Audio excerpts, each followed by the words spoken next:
जय हिंद, वंदे मातरम साथियों। मैं धर्मेंद्र रघुवंशी पुनः एक नए वीडियो में आप सभी का बहुत बहुत स्वागत करता हूं। साथियों, आज की इस वीडियो में हम बात करेंगे अतिथि शिक्षकों को लेकर। साथियों, आखिरकार अतिथि शिक्षकों का लंबे समय से जो इंतजार वो कर रहे थे वह खत्म हो चुका है।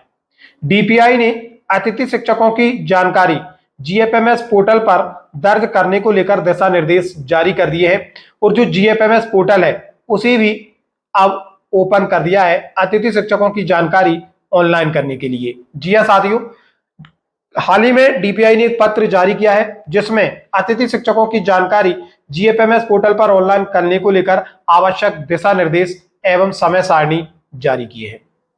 जी हां, हम आपको यहां पर बताना चाहेंगे, सबसे पहले जो संबंधित संकुल प्राचार्य हैं वो अतिथि शिक्षकों की जानकारी ऑनलाइन करने के लिए रिक्वेस्ट जिला शिक्षा अधिकारी या संभाग संयुक्त संचालक के पास फॉरवर्ड करेंगे।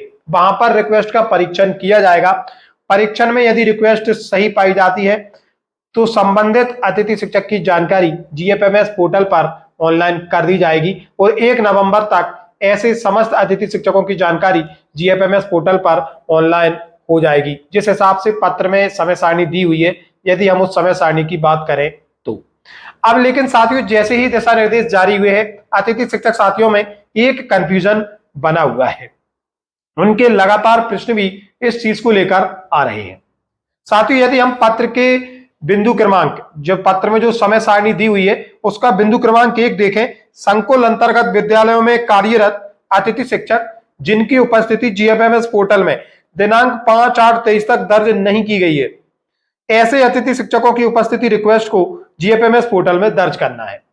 अब ये बिंदु अतिथि शिक्षकों को बहुत ज्यादा भ्रमित कर रहा है, क्योंकि इसमें स्पष्ट किया गया है कि ऐसे अतिथि शिक्षक जिनकी जानकारी 5/8/23 तक जीएफएमएस पोर्टल पर दर्ज नहीं की गई है, यानी कि जिनकी ज्वाइनिंग 5/8/23 तक नहीं हुई थी, केवल उनकी ही जानकारी जीएफएमएस पोर्टल पर दर्ज की जानी है। बिंदु 1 ये पूरी तरीके से स्पष्ट कर रहा है और जो अतिथि शिक्षक साथी हैं उनके मन में प्रश्न आना, उनके मन में कंफ्यूजन होना, उनका भ्रमित होना स्वाभाविक सी बात है।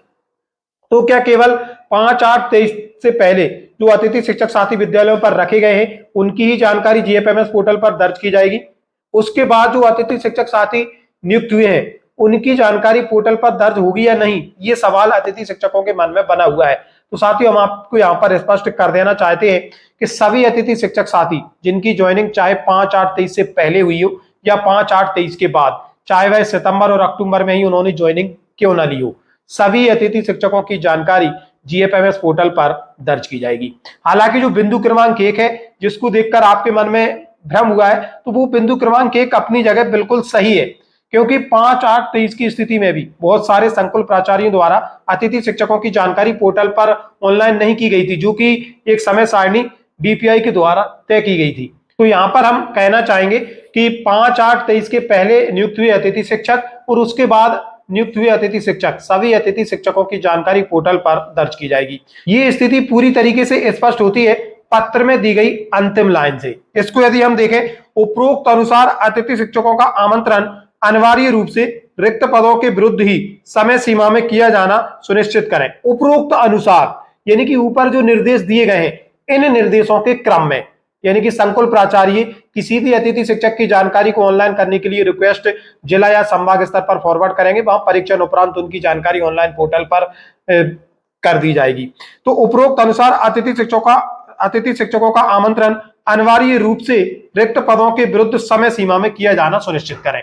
यानी कि 5/8/23 के बाद जो अतिथि शिक्षक साथी नियुक्त हुए हैं या आने वाले समय में जो नियुक्त होंगे, इन निर्देशों के अनुसार ही उनकी जानकारी पोर्टल पर समय सीमा में करना सुनिश्चित करें। अब किसी भी प्रकार का विलंब संकुल प्राचार्य नहीं कर सकेंगे। इस पत्र के माध्यम से ये स्पष्ट कर दिया गया है। तो अतिथि शिक्षक साथी किसी भी प्रकार से भ्रमित ना हो, चाहे आपकी ज्वाइनिंग 5/8 के पहले हुई हो या अभी हाल ही में क्यों ना हुई हो, आपकी जानकारी 1 नवंबर तक जीएफएमएस पोर्टल पर अपडेट कर दी जाएगी। तो ये अतिथि शिक्षक साथियों के लिए अच्छा एवं बड़ा अपडेट है। साथियों, हम अतिथि शिक्षकों से संबंधित महत्वपूर्ण अपडेट हमारे चैनल पर लेकर आते रहते हैं। यदि आप हमारे चैनल पर नए हैं तो इससे जरूर जुड़ें और इसे सब्सक्राइब जरूर कर लें।